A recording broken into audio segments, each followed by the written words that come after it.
The recording played on every screen on Earth.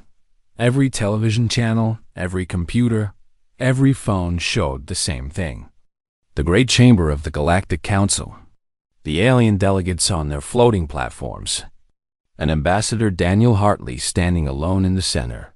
The laughter echoed through living rooms in New York and Tokyo. In Cairo and Sydney, in small villages and massive cities. 8 billion people watched as the aliens called humanity pets.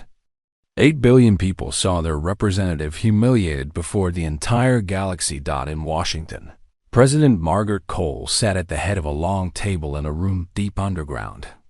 The Situation Room was the most secure location in the country, built to survive nuclear war and worse. The walls were lined with screens showing military positions, satellite feeds, and communication channels. The recording had just finished playing. The room was silent. Around the table sat the Joint Chiefs of Staff, the Secretary of State, the Secretary of Defense, and a dozen military advisors. These were the most powerful people in the country, the ones who made decisions that affected billions of lives. Right now, every single one of them looked angry. "How long have we been members of the Galactic Compact?" Margaret asked. Her voice was quiet, controlled. Secretary of State Christopher Hayes checked his tablet. 187 years, Madam President. Since first contact in 2038. And in that time, how many treaties have we signed? General Victor Santos, chairman of the Joint Chiefs, pulled up a file on the main screen. 342 binding agreements. Trade regulations, military limitations, technology sharing restrictions, resource extraction quotas, colonization boundaries, and dozens of smaller administrative rules. Margaret stood and walked slowly around the table. She was not a tall woman, but she had a presence that made people pay attention. She had been a senator, a governor, and now the leader of the free world. In all her years of politics, she had never felt this angry. "Tell me about the military limitations," she said. Santos nodded and brought up another screen. "The main one is the Karathi Accord of 2089. Under its terms, Earth agreed to maintain no more than 40 combat-capable vessels. None of those vessels can exceed destroyer classification. We are prohibited from developing antimatter weapons. We cannot mine certain strategic materials. We are banned from establishing military installations beyond our designated sector, which is basically just our solar system and 3 nearby star systems. Why did we agree to those terms?" "At the time, we had no choice," Santos admitted. "We had just discovered faster-than-light travel. The Karathi had been spacefaring for 8,000 years. Their fleet could have destroyed Earth in a matter of hours. It was sign the treaty or be conquered." Margaret stopped walking. She placed her hands on the back of her chair and looked at the main screen. The recording was paused on an image of Dexfan, his mandibles spread wide in laughter. "And what has the Council done for us in 187 years?" she asked. "What protection have they provided?" The room was silent. "When the Velinari Mining Corporation strip-mined our asteroid belt, taking resources that belonged to humanity, did the Council intervene?" "No, Madam President," Hayes answered quietly. "When Karathi pirates raided our shipping lanes, killing hundreds of our citizens, did they send their precious fleet to help us? No. When we asked for technology to cure diseases that killed millions of our children, did they share it? They offered to sell it to us, at prices we could not afford." Margaret nodded slowly. She walked to the window. This deep underground, there was no real window, just a screen showing a live feed of the sky above Washington. Stars were visible, bright and cold. "They called us pets," she said. "They laughed at us for daring to ask for respect. After nearly 2 centuries of obedience, of following their rules, of paying their taxes, and accepting their insults." She turned back to face the room. "I want options. Real options. What can we actually do? General Santos exchanged glances with the other Joint Chiefs. Something unspoken passed between them. Finally, he spoke. Madam President, there is something you should know. It has been classified above top secret for 60 years. Only 4 people in this room know about it. Margaret raised an eyebrow. I am listening. Santos stood and walked to the main screen. He typed in a code, and the display changed to show something Margaret had never seen before. Blueprints, ship designs, weapons systems, factories hidden in the darkness between stars. The treaty prohibited us from building a fleet, Santos explained. It did not prohibit us from designing one. For 60 years, we have been running secret programs. Theoretical work, we called it. Research and development. Small prototype testing in deep space facilities, officially listed as scientific research stations. Margaret stared at the screen. The ships and the designs were nothing like the small destroyers Earth was allowed to have. These were massive, predatory things, covered in weapons. You have been building a secret military, she said. Preparing for a future where we might need one, Santos corrected. Every president since Harrison has been briefed on this program. Every one of them decided to keep it going, just in case. How long would it take to build these ships for real? Santos took a deep breath. If you authorize full production, if we abandon the treaties and use all our industrial capacity, 18 months. Maybe less. We could have a fleet that would make the Karathi choke on their laughter. Margaret looked around the table. Every face showed the same expression. These were people who had spent their careers serving their country, serving humanity. They had followed the rules, respected the treaties, tried to be good members of the galactic community. And they had been laughed at for it. Draft the withdrawal notice, she ordered. Every treaty, every agreement, every compact we have ever signed with any alien species. Madam President, Hayes started. If we withdraw, we lose trade access. Protection guarantees. What protection? Margaret cut him off. What trade? We pay them for the privilege of being mocked. We limit ourselves to make them comfortable. No more. She looked at Santos. You have your authorization, General. Start building. Every shipyard, every factory, every resource we have goes into this. 80 months is too long. Find a way to make it faster. Yes, Madam President. Margaret walked back to her chair and sat down. Her hands were steady, but inside, something had changed. The woman who had entered this room was a diplomat, someone who believed in cooperation and compromise. The woman sitting here now was something else entirely. As of midnight tonight, she announced, Earth answers to no one but itself. We are done asking for permission. We are done accepting insults. We are done being laughed at. She looked up at the paused image of Dexvin. They wanted us to wait 1,000 years. Let us see how they feel when we return in 2. The emergency session of the Galactic Council was the most well-attended meeting in 3,000 years of recorded history. Every species sent representatives. Every delegate brought their full staff.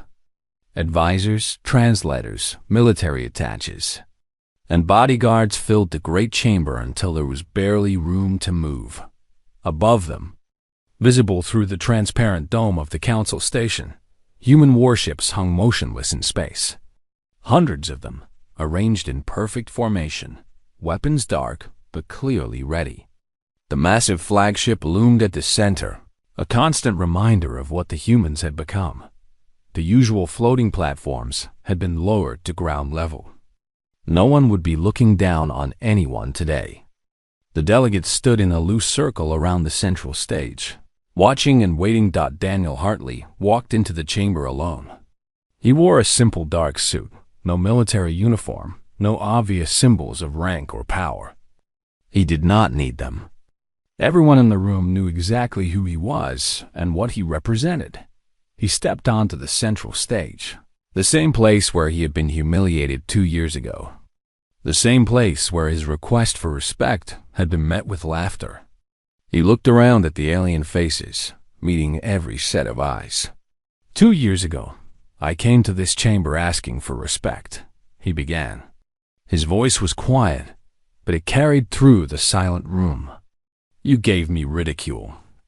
I came asking for partnership. You gave me insults. I came asking for a seat at your table. He paused, letting the silence stretch. Today, I'm not asking for anything. He produced a data tablet from his pocket and set it on the small podium in front of him. This contains a new treaty. It is not a proposal. It is not a suggestion. It is not up for negotiation or amendment. Every species represented in this chamber will sign it before leaving this station. Murmurs rippled through the crowd. Some delegates looked angry. Others looked terrified. Daniel continued as if he had not heard them. The terms are simple. Earth is now formally recognized as a Tier 1 power, equal in status to the Karathi, the Volonari, and the Salathi. We will have 3 permanent seats on the Security Directorate. All military restrictions previously placed on our species are abolished, retroactively and permanently.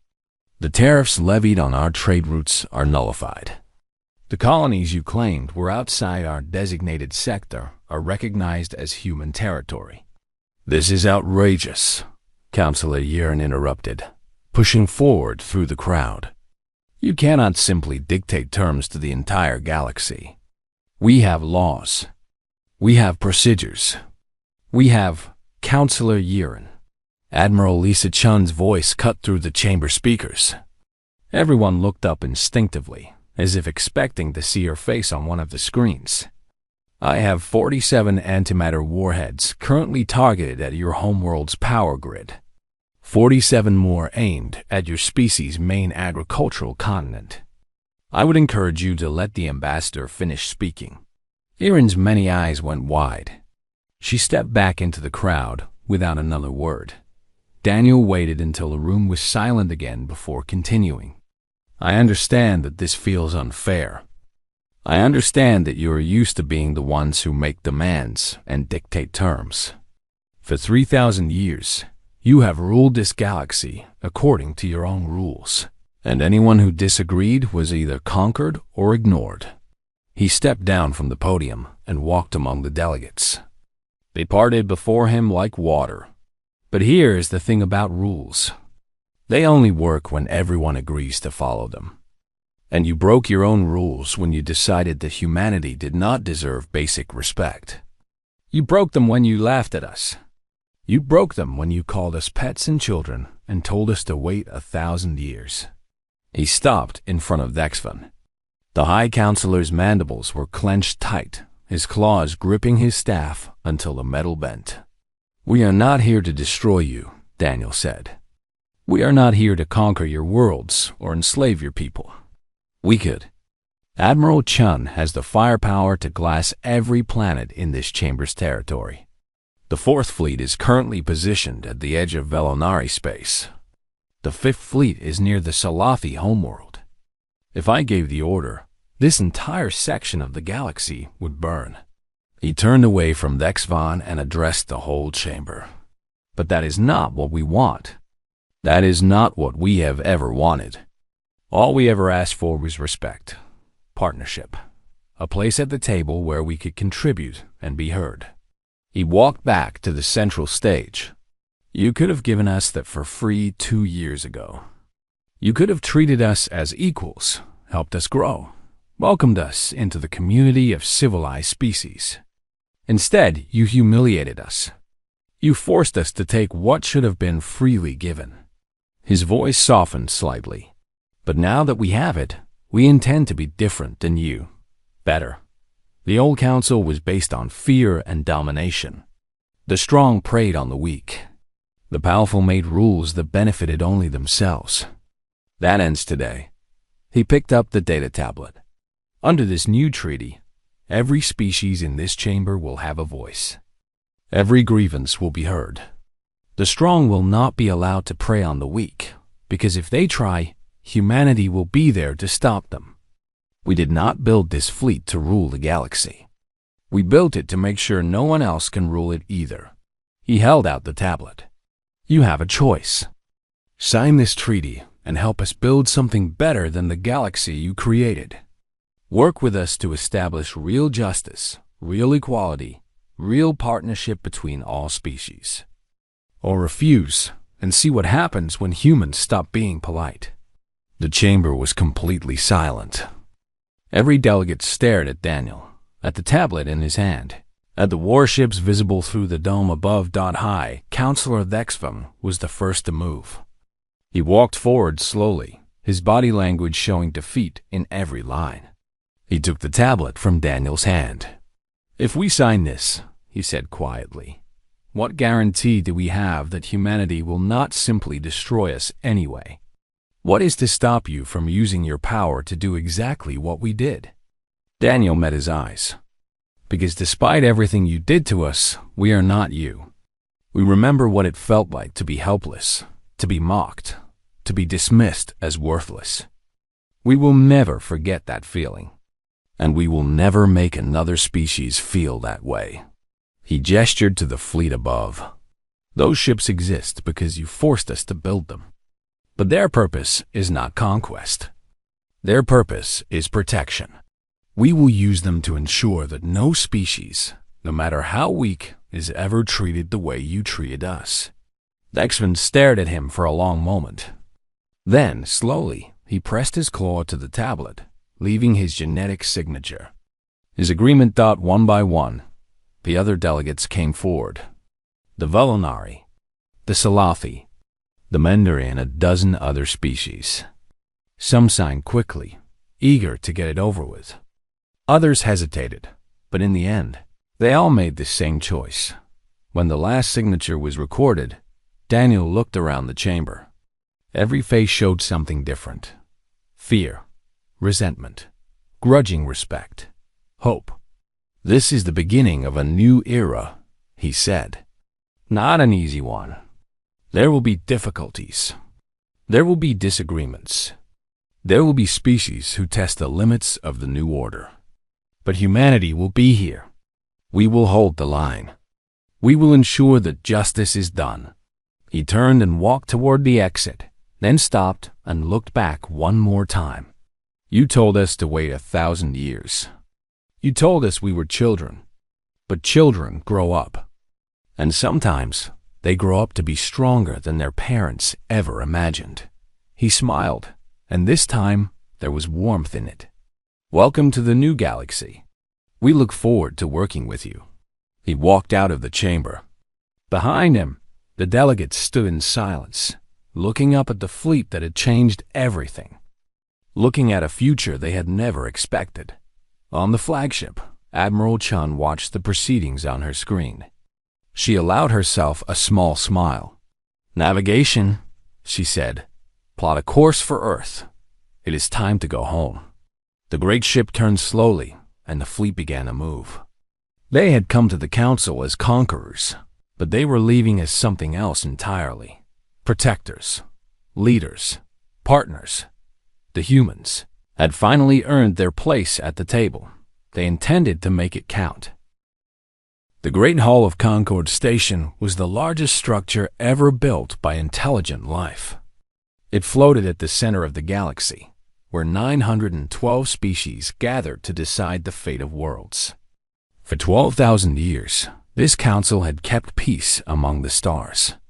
They had ended wars, shared technology, and guided younger species toward enlightenment. Today, they had gathered to vote on the extinction of humanity. Admiral Katie Brooks stood at the back of the observation gallery, wearing her dress uniform and watching the proceedings through the reinforced glass. She was 43 years old, with short gray hair and tired eyes that had seen too many battles. As Earth's military representative to the Concord, she had spent the last 2 years trying to convince these alien species that humans were not a threat. She had failed. The Vorath delegate rose from its seat. The Vorath were ancient beings made of living crystal, their bodies catching the light and scattering it in rainbow patterns. They had founded the Concord and still led it after all these millennia. When Vorath spoke, the galaxy listened. "The evidence is clear," the delegate said. Its voice sounded like glass scraping against stone. "In 15 years, humanity has expanded to 47 colonies. They have reverse-engineered technology that took the Methrony 6,000 years to develop. They have fought 3 border conflicts and won all of them against superior forces. Their population grows without limit. Their hunger for resources never ends." Katie clenched her fists but stayed silent. There was nothing she could say that would change their minds now. "Most concerning," the Vorath continued, "is their nature. Humans do not accept boundaries. They do not respect the natural order. When faced with obstacles, they do not adapt around them. They destroy them. This makes them incompatible with galactic civilization." Another delegate spoke up. This one was a Keth, a small insectoid creature with multifaceted eyes that gleamed in the chamber's soft light. "Perhaps we are being hasty. The humans have shown capacity for cooperation. Their art and music have spread throughout the sector. Surely there is another way." "There is no other way," the Vorath replied. "We have studied human history. They call their planet Earth, and they have spent their entire existence at war with each other. They have developed weapons capable of destroying their own world. They have driven countless species on their planet to extinction. What they have done to their own kind, they will eventually do to us." The Keth fell silent. Katie could see the fear in every alien face, every strange body, every different form of eyes.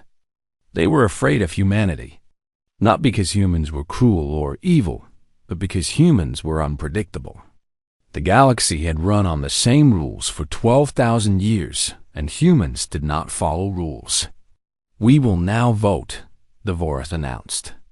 "All in favor of Resolution 7742, the sterilization of Earth and all human colonies. Signal your consent." 912 lights blinked green around the chamber. Every single species had voted yes. Katie felt her heart stop. She had known this was coming, had warned Earth that it might happen, but some part of her had refused to believe it. How could an entire galaxy decide that her people deserved to die? "The motion passes unanimously," the Vorath declared. "The execution fleet will depart within 1 rotation. Earth and all human settlements will be cleansed within 1 standard cycle. May the galaxy find peace in our decision." Katie turned and walked out of the gallery. Her hands were shaking, but her mind was already working. She had 72 hours to save 8 billion people on Earth and another 2 billion scattered across the colonies. The enemy would come with 10,000 ships crewed by species that had been traveling the stars. While humans were still living in caves. It was impossible. But Katie Brooks had built her career on doing impossible things. She reached her shuttle and climbed inside, immediately opening a secure channel to Earth. The face that appeared on her screen belonged to President Maria Vasquez, a woman with dark hair and sharp eyes who had risen from poverty to lead the most powerful nation on Earth before being elected to lead the entire planet. "I saw the vote," Maria said. Her voice was steady, but Katie could see the fear behind her calm exterior. "How long do we have?" 72 hours, maybe less.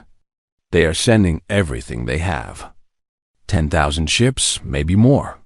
Maria closed her eyes for a moment. When she opened them, the fear was gone. In its place was something harder, something that Katie recognized from her own mirror. "Then we have 72 hours to show them why that was a mistake. Get back here as fast as you can, Admiral. We have work to do." Katie ended the transmission and set course for Earth. As her shuttle jumped to faster than light speed, she thought about what the Vorath had said. They called humanity a threat because humans did not accept limits. They feared humanity because humans found ways to win even when winning was impossible. The Concorde had just made the worst mistake in galactic history. They had united humanity against a common enemy. They had given 8 billion people a reason to fight with everything they had. And they had assumed that because they had numbers and technology and 12,000 years of civilization, they would win. They did not understand what they had started. Back on Earth, President Vasquez gathered her cabinet in the underground bunker that had been built during the Cold Wars of the previous century. Around the table sat generals and scientists, diplomats and engineers, the best minds humanity had to offer. "The situation is simple," Maria began. "In 3 days, a fleet larger than anything we can imagine will arrive to kill every human being alive. Our fleet is outnumbered 25 to 1. Our technology is generations behind theirs. By every logical measure, we have already lost." She paused and looked around the room. "But we are not a logical species. We are the species that crossed oceans in wooden boats. We are the species that split the atom and walked on the moon. We are the species that has survived ice ages and plagues and wars that should have destroyed us. We are still here because we do not know how to give up." General Chris Dunn, a tall man with a scarred face from the Mars Colony Rebellion, leaned forward. "What are your orders, Madam President?" Maria smiled. It was not a pleasant smile. "Find me options. Every crazy idea, every desperate gamble, every plan that has a 1% chance of working. We are going to survive this. And when we do, the galaxy is going to learn what happens when you try to kill humanity." The room erupted into activity. Humanity had 72 hours to save itself. The countdown had begun. Dr. Pete Holloway had not slept in 36 hours.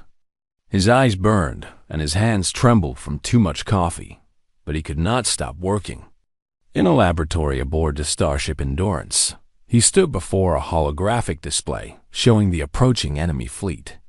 "Tell me again about their shields," Admiral Katie Brooks said. She had arrived from Concorde Station just hours ago and had immediately summoned the ship's lead scientist to her ready room. Pete rubbed his tired eyes and pulled up a new diagram. "The Concorde uses a unified shield matrix. Every ship in their fleet is connected through quantum entanglement. When one ship takes damage, the energy gets distributed across all the others. It makes them nearly impossible to destroy. You could fire 1,000 missiles at a single ship, and the impact would be spread so thin that nothing would get through." Katie studied the diagram. "So their greatest strength is that they are all connected." "Yes, it took them 8,000 years to develop this technology. It has made them invincible in every war they have ever fought." "And what happens if that connection becomes a weakness instead of a strength?" Pete blinked. He had been so focused on how the shield worked that he had never considered how it might fail. "I do not understand." Katie pointed at the lines connecting the ships in the diagram. "You said the energy gets distributed. What if we could make that distribution work against them? What if instead of spreading damage, it spread failure?" The idea hit Pete like a lightning bolt.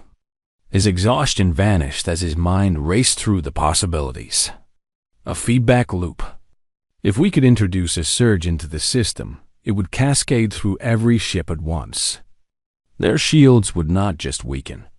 They would collapse completely. How long would they be down? 30 seconds, maybe 40. The system would reset and restore itself automatically. Katie nodded slowly. 30 seconds. That is not much time. No, but it might be enough. Back on Earth, a different team was working on a different problem.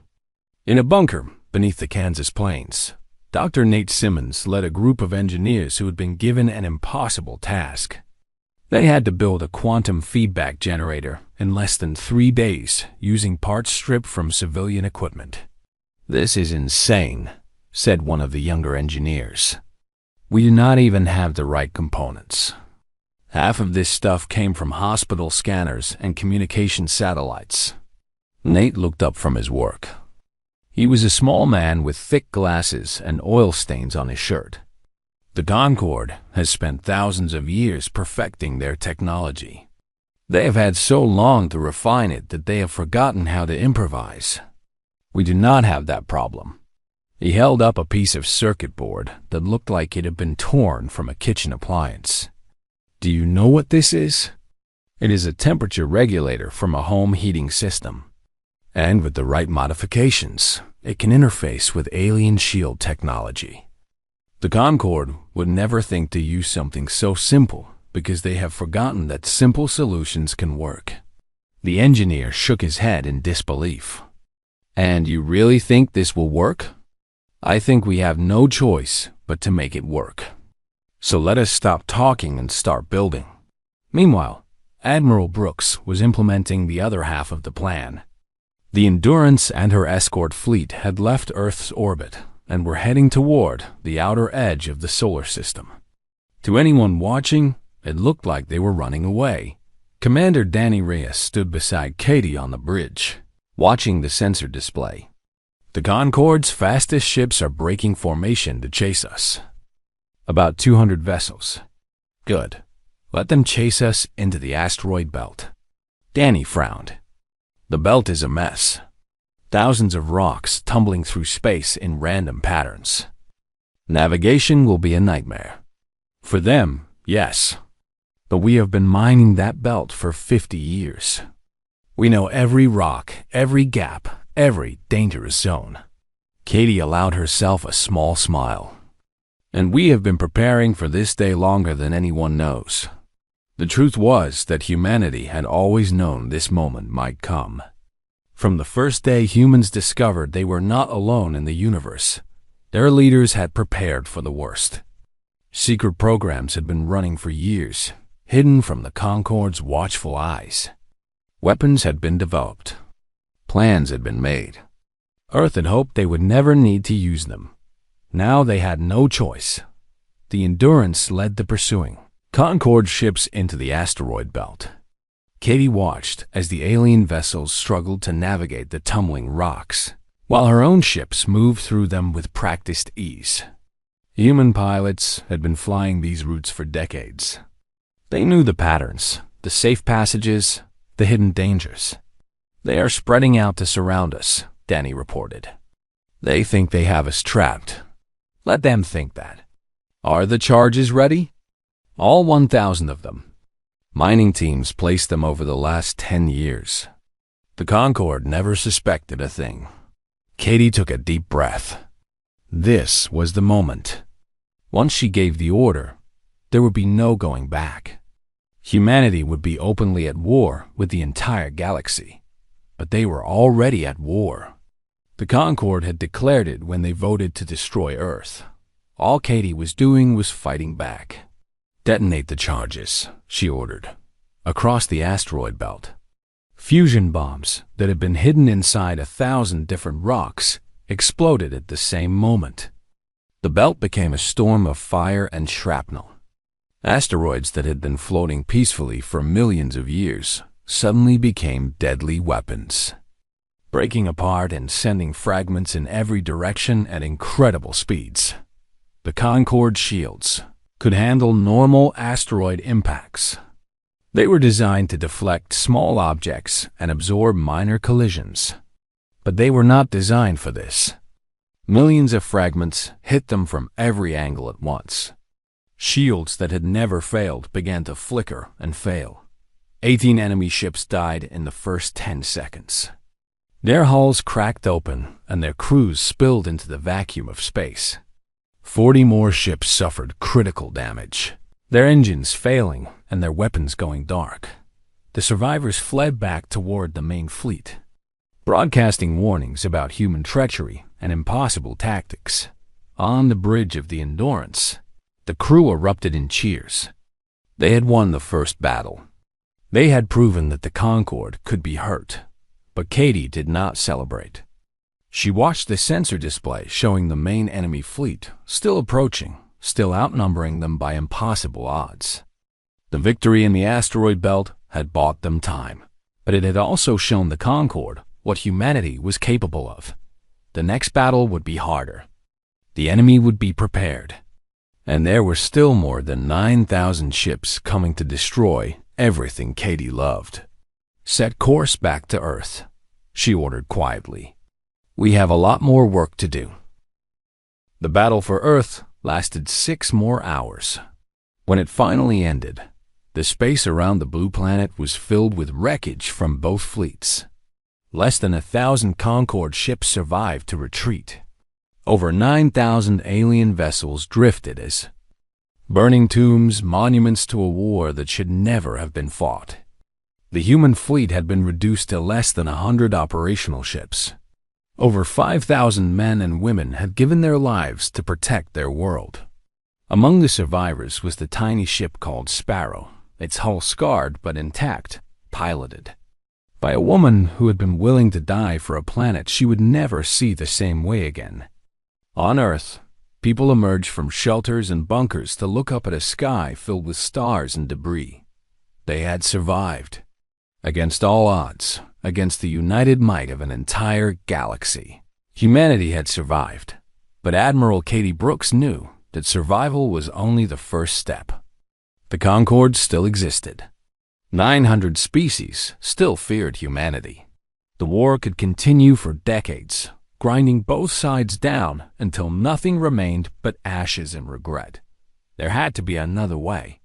3 days after the battle, Katie requested permission to travel to Concorde Station under a flag of truce.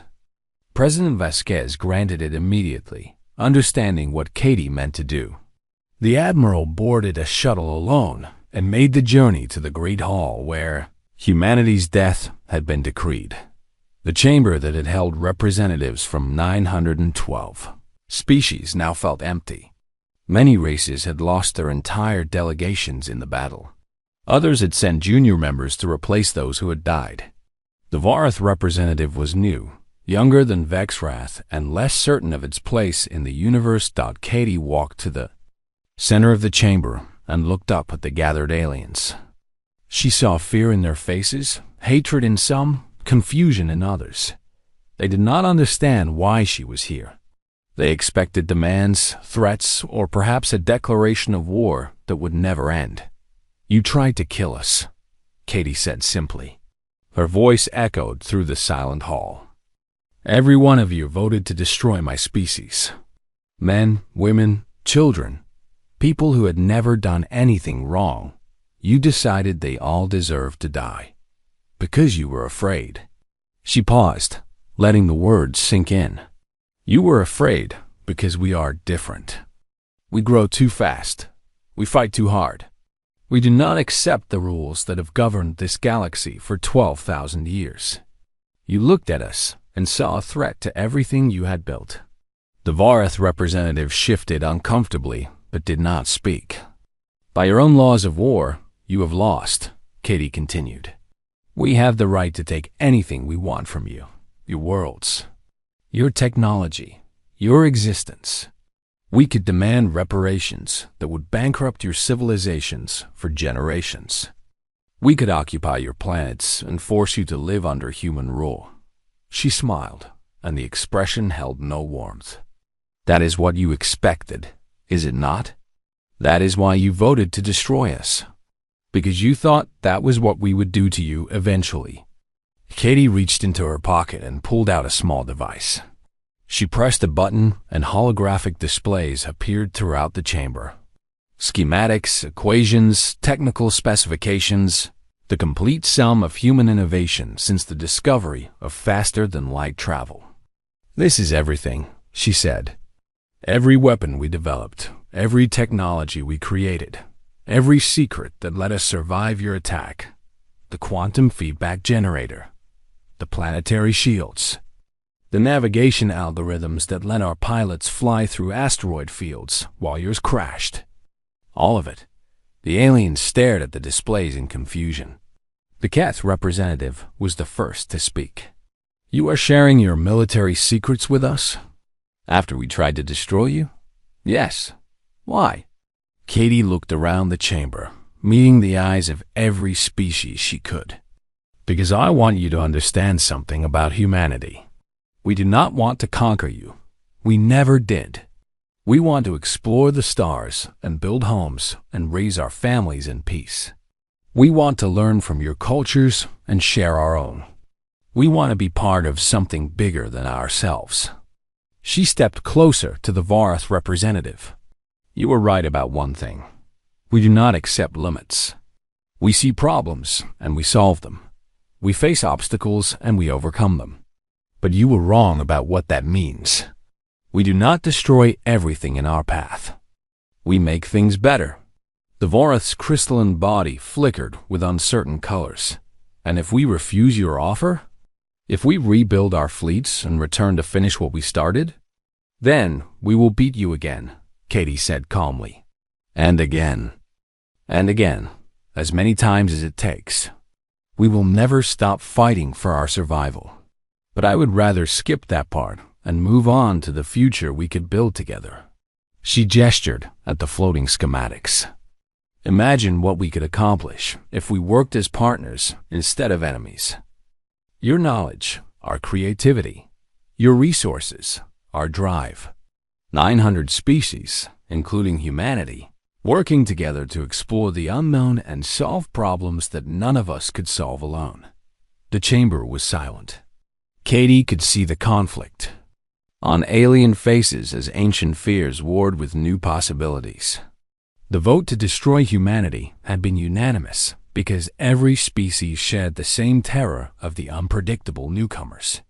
Now they were being offered something they had never considered. The Keth representative rose.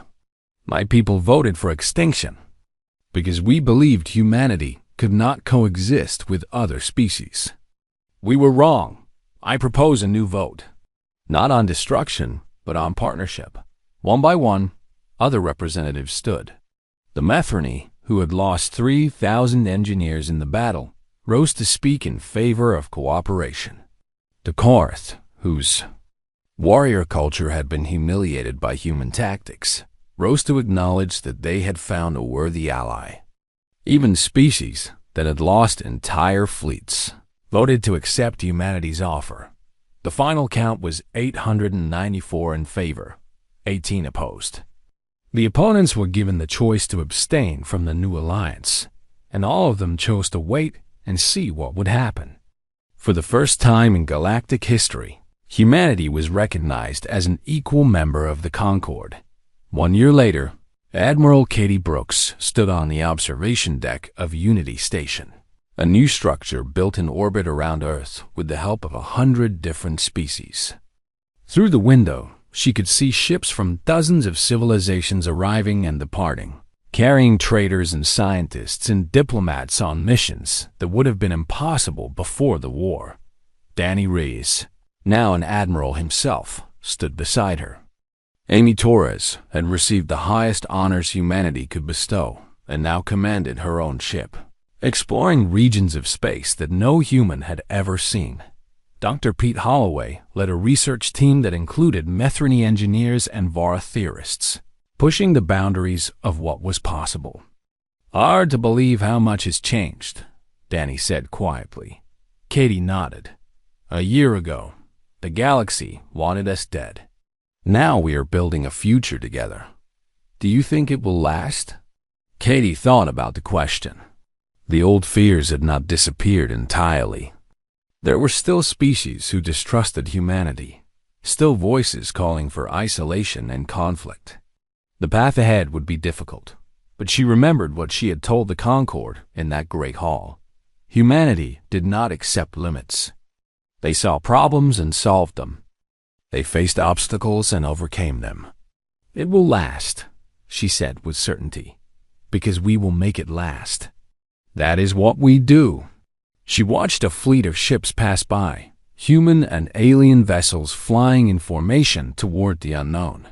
The galaxy had tried to destroy humanity, and humanity had responded by offering something better than war.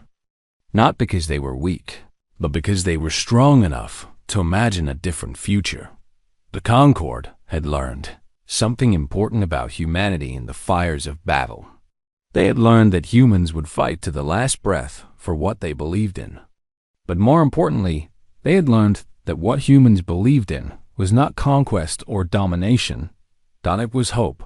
Hope, as the galaxy was beginning to understand, was the most powerful force in the universe.